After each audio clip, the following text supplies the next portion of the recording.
me voici encore devant toi. Je veux te dire merci car tu as fait du bien à mon âme. Et je voudrais que mon âme s'élève et te loue. Que mon âme te bénisse. 7h59 dans le studio de Christ Radio et il va bientôt être 8h et nous sommes ensemble comme chaque mardi et chaque jeudi avec notre sœur, notre mère MC qui est là et nous continuons notre réflexion sur la bénédiction de Dieu dans nos vies. On a vu que Dieu est un Dieu qui est bon, c'est le Créateur, il a donné le soleil, l'air que nous respirons, il nous a tout donné. Il a prévu pour nous un bonheur qu'on ne peut même pas imaginer. Ce qu'il dit dans 1 Corinthiens 2,9, ce que l'œil n'a pas vu, ce qui n'est pas monté dans la tête de l'homme, ce que l'homme ne pouvait même pas penser, voilà ce que Dieu a prévu pour nous. Et je vous rappelle donc qu'avant la création du monde, il y avait le Père, le Fils et l'Esprit Saint. Et à la fin, lorsque le Christ va revenir dans sa gloire pour juger les vivants et les morts, et que ce sera la fin du monde, il y aura le Père, le Fils avec le Père Hervé Marie et l'Esprit Saint. Et nous sommes appelés, nous, à vivre ce même bonheur que celui que le Fils vit dans la Trinité. Quand on y pense, c'est extraordinaire. Et on voit comment, pour cela, Dieu a fait alliance avec Abraham, avec Noé d'abord, avec Abraham, avec Adam, jusqu'à l'alliance avec son Fils, qui a accepté de venir mourir pour nous sur la croix. Et c'est grâce à sa mort que nous sommes sauvés. Et on s'aperçoit donc que toute l'histoire de la Bible, toute l'histoire du peuple d'Israël, toute l'histoire du peuple chrétien, est une grande histoire d'amour d'un Dieu pour son peuple. Et à nous de pouvoir entrer dans cet amour de Dieu pour nous. Et la grande question qu'il faut se poser, c'est Dieu n'a qu'un seul désir, c'est notre bonheur. Et comment se fait-il aujourd'hui qu'il y ait plein de personnes sur Terre qui ne sont pas heureux ? Comment se fait-il qu'il y a plein de personnes sur Terre aujourd'hui même qui doutent même de l'existence de Dieu ? C'est quand même terrible. Alors on a abordé ces sujets-là de multiples manières avec le Père Jean-Benoît et Laurence lorsque ils ont fait leur soirée à cœur ouvert sur le mal, sur Satan, sur toutes ces choses. Et on a essayé de donner toutes les réponses possibles et inimaginables et on a compris que si le mal existe, c'est parce que Dieu nous a créés libres. Et notre liberté, c'est la chose la plus radicale qui soit, la plus importante. Il faut aimer ta liberté et il faut que tu restes très très libre dans ta vie. Personne ne doit t'empêcher d'être libre. Et cette liberté-là, nous devons l'exercer d'une manière plénière et totale face à notre Dieu. La vérité vous rendra libre et c'est la parole de Dieu qui va nous rendre libres de pouvoir faire des choix libres, de vivre la véritable liberté, la liberté des enfants de Dieu.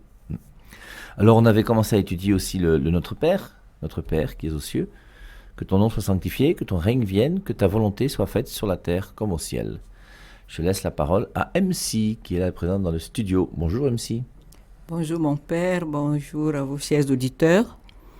Et voilà, nous continuons donc notre réflexion sur la vie de prière et en fond, c'est la question à laquelle nous voudrions donner réponse. Pourquoi est-ce que notre vie de prière semble être insipide alors qu'il y a les promesses de Dieu, alors que nous avons vu que Dieu ne ment pas?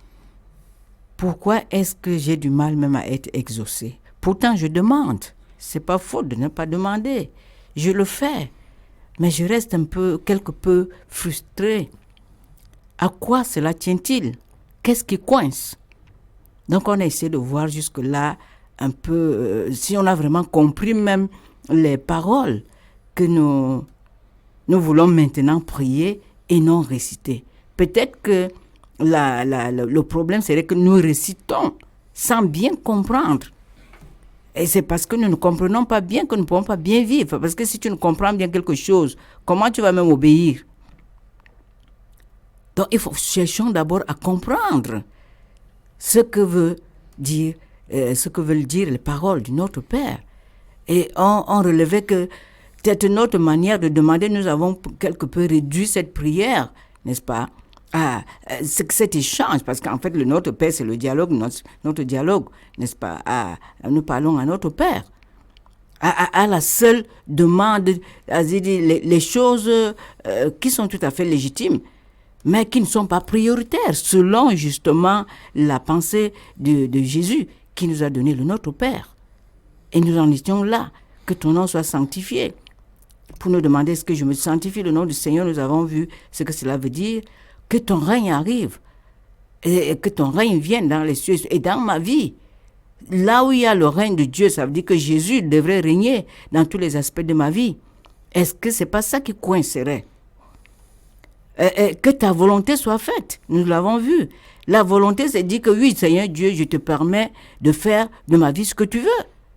Mais peut-être que c'est pas souvent le cas.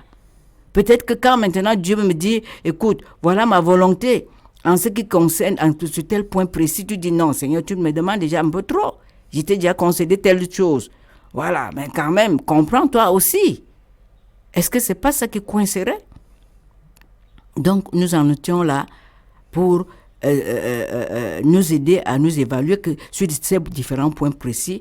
Et nous voulons continuer aujourd'hui, justement, sur le 4e élément qui est donne-nous aujourd'hui notre pain de ce jour. Et je crois que ça, point de besoin de commenter, mon père, parce que c'est ce que nous faisons tous les jours. Et c'est ce que nous sommes en train de dire, qu'on a l'impression, je dis bien on a l'impression, je n'affirme rien, que ça pourrait être que le 4e élément devient maintenant le premier élément. Et le 2e et le 3e, et ça fait comme si j'ai pris ma tête, n'est-ce pas, je mets ma tête en bas et je dis que je marche. Mon père, on peut marcher comme ça? Non. Faisons encore un peu l'expérience. On met la tête, chacun pique la tête en bas et dit, moi je vais marcher comme ça. Dieu, toi, tu as dit que je marche les pieds bien calés sur le sol. Moi, je vais donc mettre ma tête bien calée sur le sol et je vais marcher. Et je crois qu'on ne marcherait pas.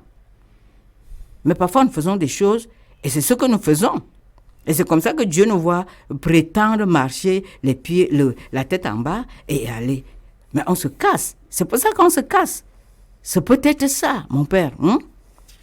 Je ne dis pas, ça pourrait. Alors, si nous faisons les choses pas dans un ordre, celui du Seigneur, vraiment, nous nous mettons en conflit, nous l'avons déjà vu, et la conséquence, c'est que c'est nous qui en souffrons. Et nous faisons souffrir Dieu parce que Dieu ne veut pas nous voir souffrir. Il veut nous voir heureux. Bon, je vois le Père qui cherche déjà quelque chose, peut-être qu'il a quelque chose à dire. Non, je suis en train de chercher dans la traduction, dans le Notre Père de Matthieu chapitre 6, verset 9, et puis dans Luc chapitre 11, la phrase là, que donne-nous chaque jour notre pain, donne-nous chaque jour le pain qu'il nous faut. Donne-nous notre pain quotidien là.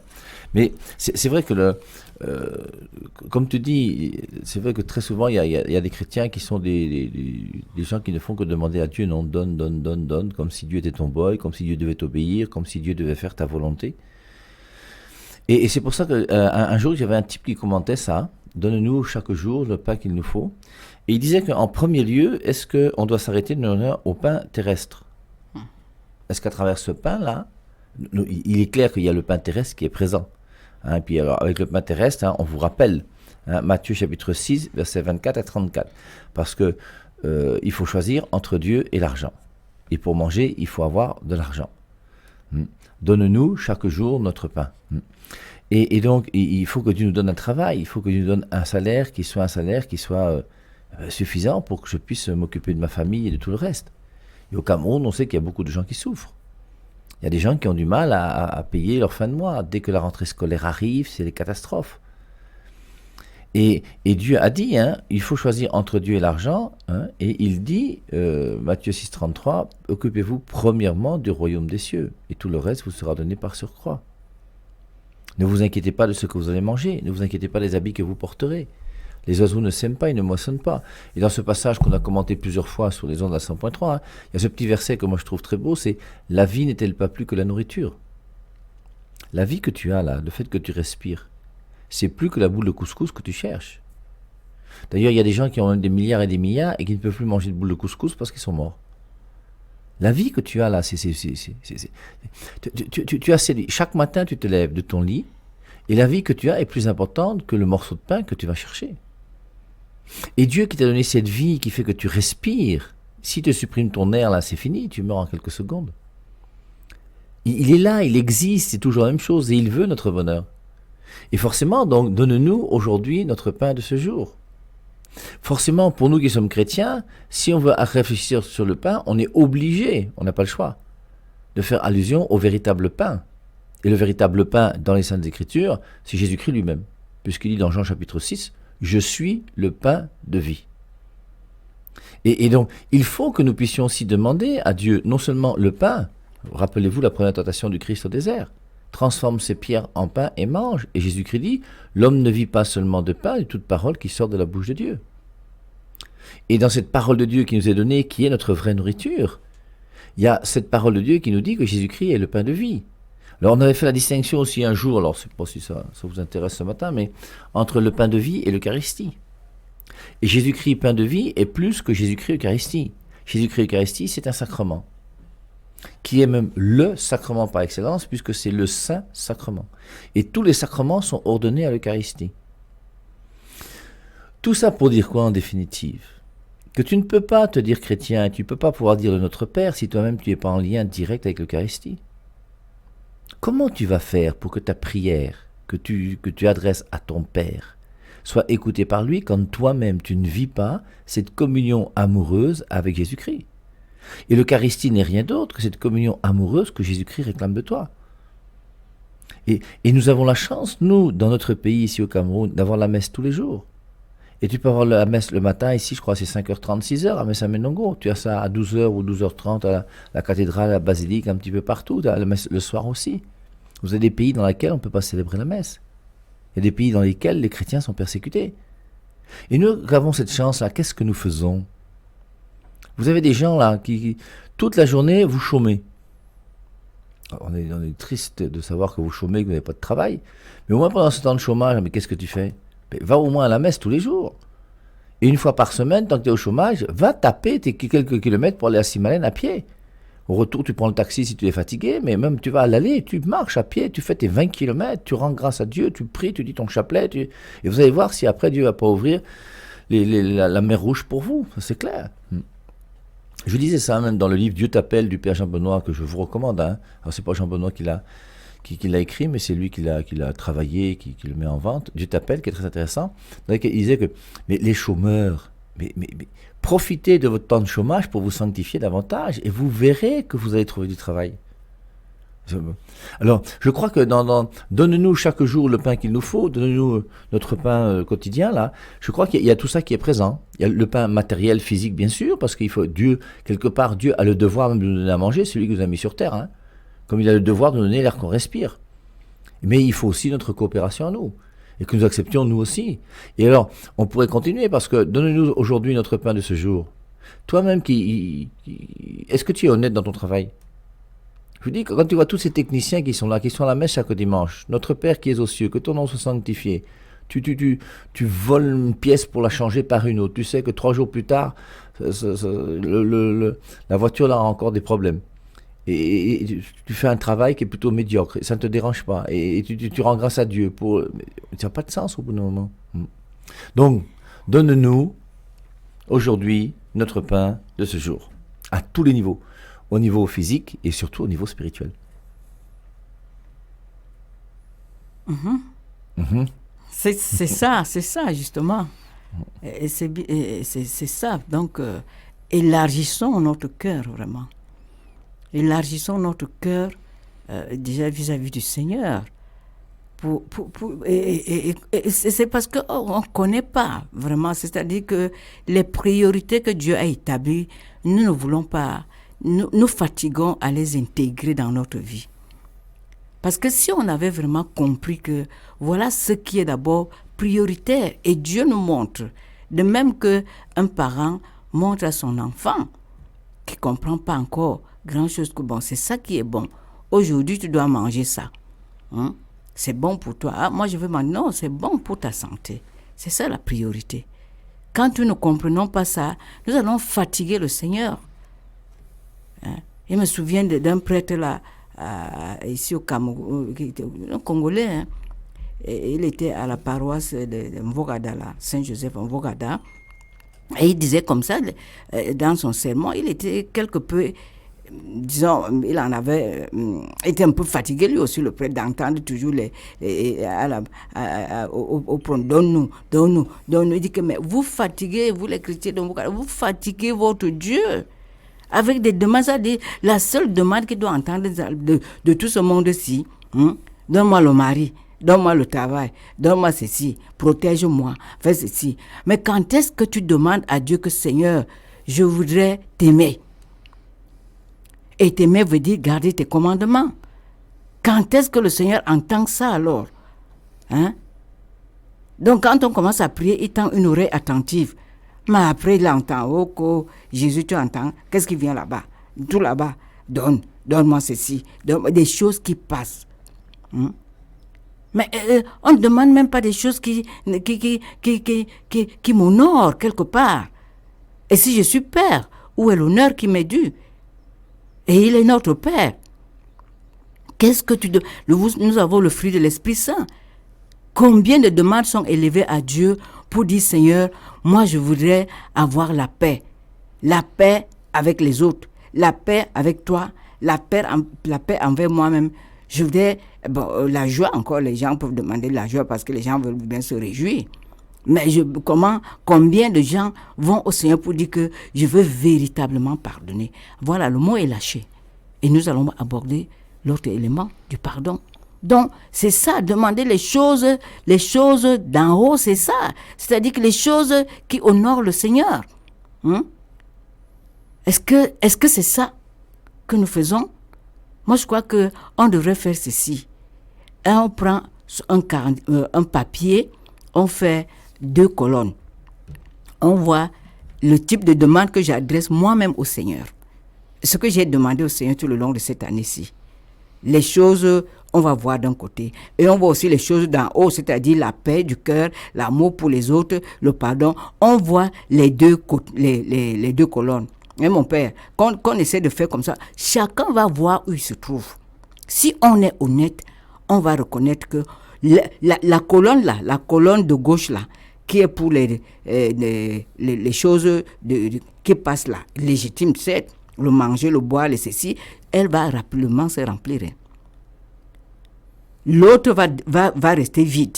C'est-à-dire que, Seigneur, je veux t'aimer, je veux lire ta parole, je m'engage à lire ta parole, je voudrais mettre ce point précis de ta parole dans ma vie, j'ai besoin de l'aide de ton esprit pour qu'il m'aide à me réconcilier, à pardonner, à grandir, à témoigner de toi. Je crois que si on est honnête, franchement, chacun aura rapidement fait l'évaluation et comprendre que non, je suis plus sur les choses de la terre que vers le ciel. Essayons un peu de faire cet exercice comme point d'évaluation par rapport à la prière. Nous allons voir. Alors, mon Père, nous passons donc maintenant au pardon, le gros morceau.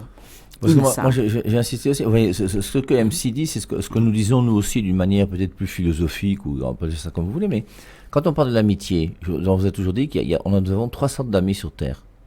Nous avons des amis qui sont des amis de plaisir, des amis qui sont des amis utilitaires, et des amis qui sont des amis parfaits. Et comme je vous l'ai dit, vous pouvez faire votre liste aussi, vous prenez vos répertoires, tous les gens que vous connaissez, toutes les adresses que vous avez, tous les numéros de téléphone, prenez votre agenda, prenez tout. Tous vos contacts que vous avez, et ils vont rentrer dans ces 3 ensembles. Les amis que vous avez sont soit des amis de plaisir, soit des amis utilitaires, soit des amis parfaits. Un ami de plaisir, c'est quoi? C'est un ami avec qui je suis pour mon plaisir. Ça peut être l'ami du bar. Je veux boire ma bière, bon, comme j'aime pas être seul au bar, je prends mon voisin, ma voisine, on va ensemble et puis on boit un coup ensemble. Ça peut être un ami de tennis, puisque je vais au tennis 3 fois par semaine. Et le gars qui me renvoie la balle, c'est mon ami. Premièrement, je l'ai connu parce qu'il me renvoyait la balle au tennis. Maintenant, bon, on a grandi un peu dans notre connaissance de l'un et de l'autre, mais c'est premièrement un ami qui est là. Pourquoi? Parce qu'il me renvoie la balle. Parce que jouer au tennis, c'est pas facile. Quand tu joues seul, c'est clair. Quand quelqu'un qui te renvoie la balle, qui te laisse gagner de temps en temps, tu es content. Et cet ami de tennis, le jour où il y a un accident et qu'on lui coupe le bras, c'est fini. Je vais enlever son numéro de téléphone, je prends le numéro de téléphone de quelqu'un d'autre qui pourra me renvoyer la balle parce que c'est pour mon plaisir du tennis que nous sommes ensemble. Même si après on peut prendre une bière. Et nous avons tous des amis de plaisir. Alors, c'est pas uniquement, je vous dis, le plaisir sexuel ou le plaisir sensuel. C'est l'amitié avec qui tous les gens qui vont au 2-0 le samedi matin ou le dimanche matin sont des amis de plaisir. Qui après, en grandissant, si on discute ensemble, peuvent devenir des amitiés plus spirituelles. Mais premièrement, tu vas pas jouer au 2-0 seul. Quand tu joues au ballon seul, tu t'ennuies. C'est pour ça que tu es obligé de trouver des collègues pour jouer avec toi. Ça, c'est le plaisir. Je crois que c'est clair. Après, les amis utilitaires, c'est quand on a la chance de rencontrer un ministre, un ambassadeur, un général, un grand du pays, comme on dit, non. Tu prends sa carte de visite, tu mets. Ça sont des choses, ça peut toujours être utile. Le jour où j'ai un souci, je peux l'appeler, il m'a donné sa carte, donc il peut m'aider. Donc, amitié utilitaire. Et c'est vrai que c'est là où on se retrouve, nous, dans l'amitié utilitaire. Et c'est là où Jésus-Christ, très souvent pour nous, n'est pas un ami de plaisir. Ceux qui ont Jésus-Christ comme ami de plaisir, c'est qui? C'est ceux qui disent « je vais à la messe quand ça me plaît ». Je vais à la messe à Noël et à Pâques, je vais quand ça me plaît. Et un ami de plaisir ne transforme jamais ta vie. Un ami de plaisir, quand ça va plus, tu le barres et tu prends quelqu'un d'autre. C'est pour ça que quelqu'un qui vous dit « je vais à la messe à Noël et à Pâques, je vais à la messe quand ça me plaît », autant lui dire « ne va plus jamais à la messe du tout ». Ça ne l'aidera pas d'aller à la messe à Noël et à Pâques. Il utilise Jésus-Christ pour son plaisir à lui. Donc forcément, ça ne lui apportera rien. Et cet ami de plaisir ne va jamais transformer ta vie. L'amitié utilitaire, c'est pareil. Je suis avec toi, pourquoi? Parce que tu m'es utile.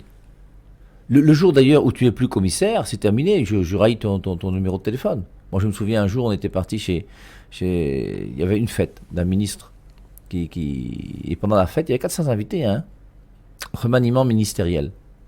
Mais il y a 300 personnes qui ont quitté la fête le soir-là. Il s'est retrouvé avec 100 personnes.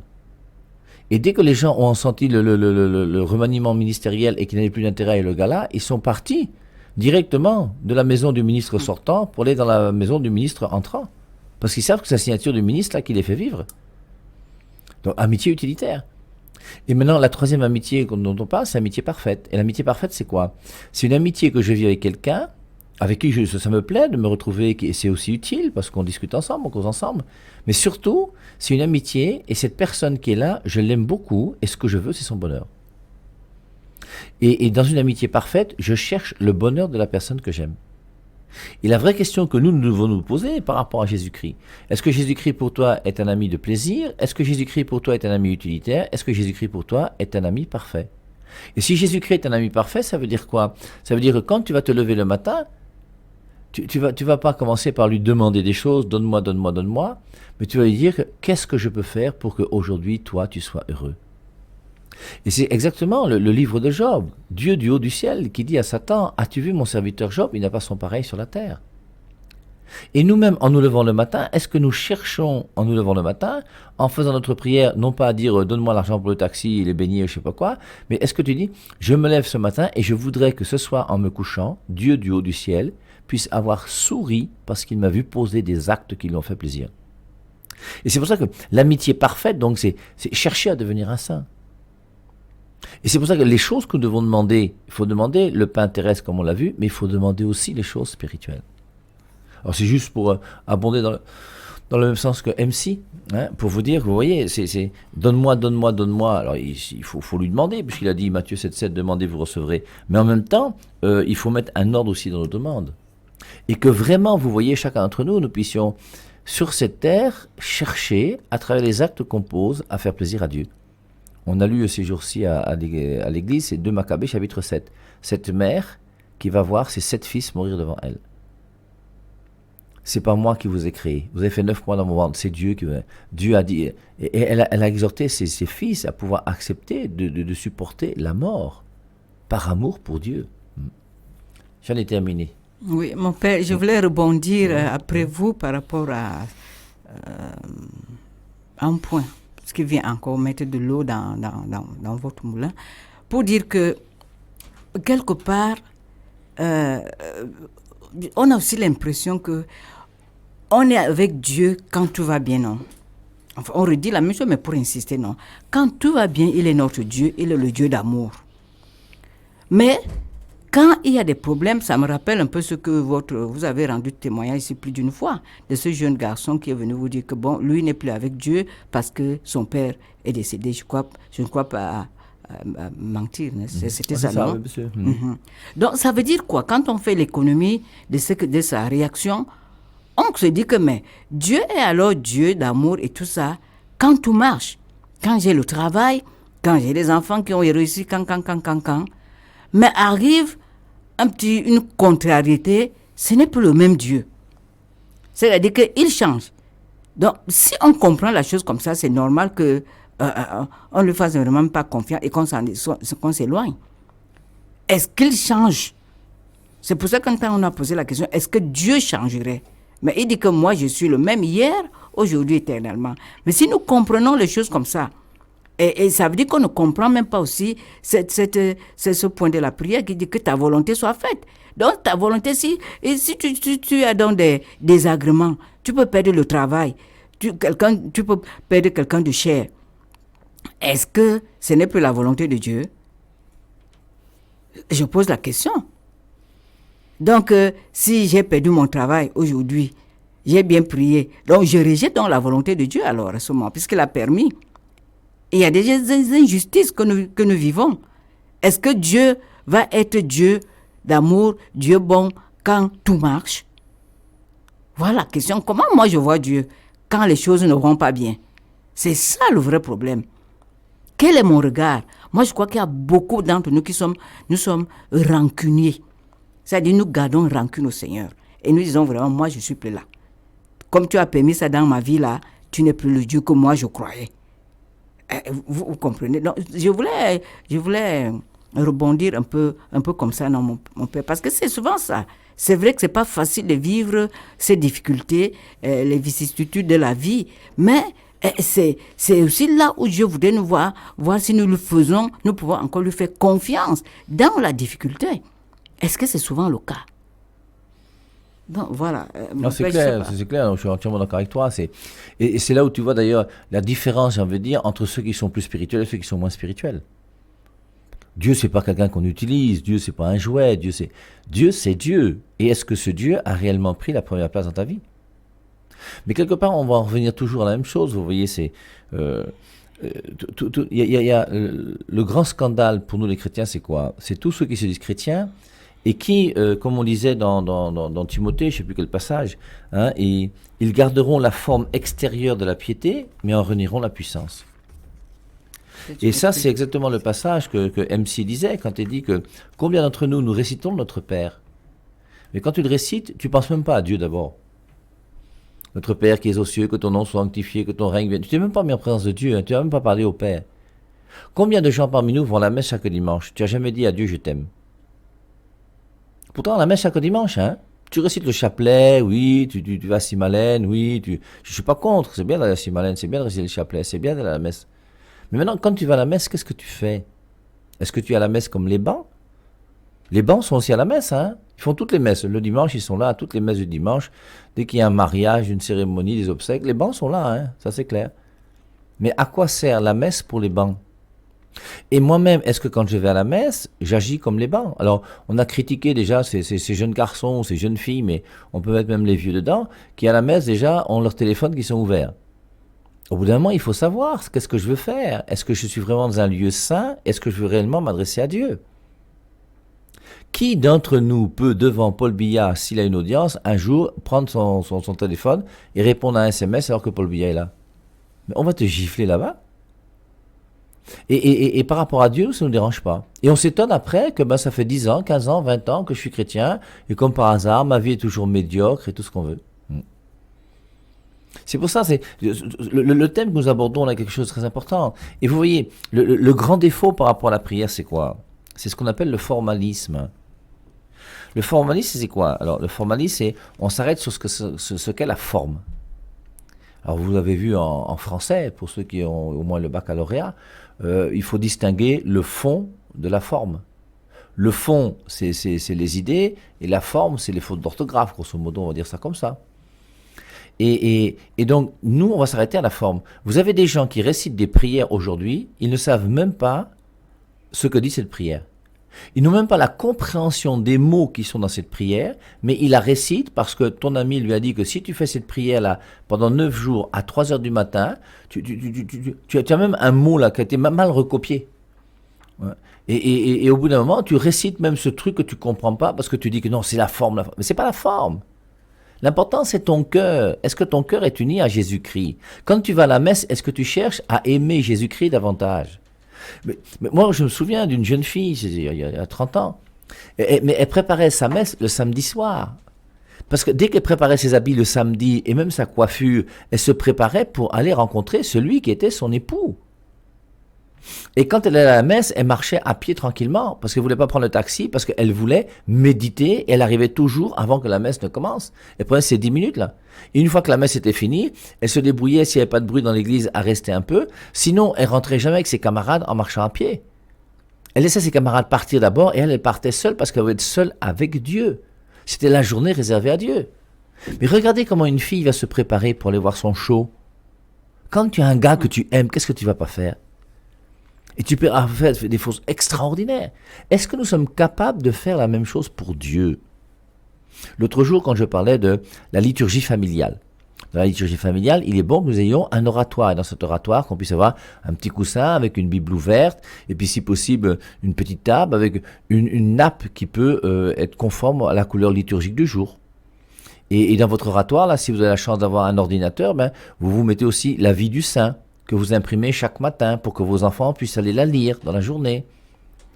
Et elle disait donc qu'elle se débrouillait, elle, lorsqu'elle s'habillait le matin, à voir en fonction de la fête liturgique, si elle s'habillait plutôt en rouge, plutôt en blanc, plutôt en vert, ou plutôt en fonction de la liturgie. Alors, elle s'habillait pas toujours, mais elle me dit que mon père, au moins, si j'ai rien, je pouvais mettre des chaussettes. Ça me rappelle au moins la couleur, même si les gens vont pas voir mes chaussettes. Ou je mets un chouchou, c'est ça que vous appelez les chouchous, vous mettez dans les cheveux, non? Voilà. Alors, mais un petit signe, discret, de rien, que personne ne verra là, mais Dieu du haut du ciel a vu que tu as été attentif à ça. Et je crois que c'est important, vous voyez, il faut qu'on arrive à entrer dans cette attention qu'on doit avoir par rapport à toucher le cœur de Jésus-Christ. Et comprendre que je ne peux pas réciter un Notre Père comme on fait avec le Je vous salue Marie. Parce qu'au bout d'un moment, vous voyez, il faut quand même qu'on puisse critiquer tous ceux qui récitent mal le chapelet. Ils sont nombreux, ils sont très nombreux. Et moi, je vais vous dire que je ne suis pas content avec ces femmes, on dit ces femmes, parce que c'est souvent les femmes qui font ça, qui récitent le chapelet machinalement. Et on tombe dans une histoire de formalisme. Et après, donc, c'est pas la récitation du chapelet par elle-même, comme la récitation du Notre Père, comme la messe du dimanche, n'a d'intérêt que si vraiment ton cœur est donné à ce que tu fais. Sinon, ça portera aucun fruit, hein. Mais je crois qu'on aura l'occasion d'y revenir tout à l'heure à 10h30, parce que ce qu'on aborde là, c'est un problème important. Et surtout que la prière, pour nous, c'est la sève, hein, la sève qui va faire la vie en nous. Si l'arbre n'a plus de sève, il meurt. Et si nous n'avons plus cette prière, il n'y a plus de respiration, il n'y a plus de vie, il n'y a plus rien. Voilà.